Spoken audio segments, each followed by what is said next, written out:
Break બાદ ફરીથી સ્વાગત। અમદાવાદના ચાંદલોડિયા વિસ્તારમાં એક વ્યક્તિના અપહરણના સીસીટીવી સામે આવ્યા છે। ધોળે દિવસે અપહરણ થયું। કારમાં આવેલા કેટલાક શખ્સો રાજેશ પટેલ નામના વ્યક્તિને કારમાં બેસાડીને લઈ ગયા અને આસપાસ ઊભા રહેલા લોકો જોતા જ રહી ગયા। સીસીટીવી ફૂટેજમાં અપહરણની આખી ઘટના સ્પષ્ટ જોઈ શકાય છે। આ ઘટનાની જાણ થતાં જ રાજેશના પરિવારજનોએ પોલીસ સ્ટેશનમાં ફરિયાદ નોંધાવી, જે અંગેની જાણ અપહરણકારોને થતાં અપહૃત રાજેશને માર મારીને ઓગણજ પાસે ફેંકી દીધો। રાજેશની વાત માનીએ તો 4 માસ પહેલા તેણે દિનેશ દેસાઈ નામના વ્યક્તિ પાસેથી 10% વ્યાજે રૂપિયા 1 લાખ લીધા હતા, જેમાં ગત માસનું વ્યાજ ચૂકવવાનું બાકી રહી જતા તેનું અપહરણ કરવામાં આવ્યું હોઈ શકે છે।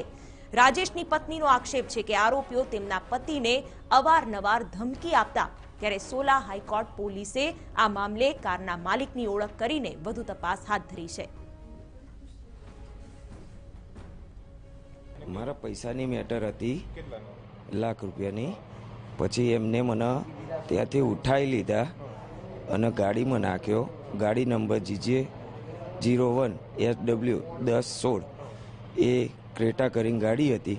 એમાં મને જબરજસ્તી લઈ ગયા અને મને ગાડીમાં પેક કરીને અને મારા માથા ઉપર રૂમાલ બાંધીને અને મને નીચે ગાડીની સીટની ડ્રાઈવરના કંડક્ટર સીટ નીચે દબાઈને અને મને મારતા મારતા લઈ ગયા હતા અને કઈ જગ્યાએ લઈ ગયા હતા એ ખબર નહીં। 2-3 મહિના પહેલાં આવી રીતે આવ્યા હતા, ધાક ધમકી આપી હતી અને આજે અપહરણ કરીને એમને મારા મિસ્ટરનો ઊંધા લટકાઈને માર્યા છે, ચપ્પાથી ઘા કર્યા છે, એવું બધું કર્યું છે કે તારે મિસિસને અને છોકરાને મારી નાખીશ એવી ધમકી આપી છે।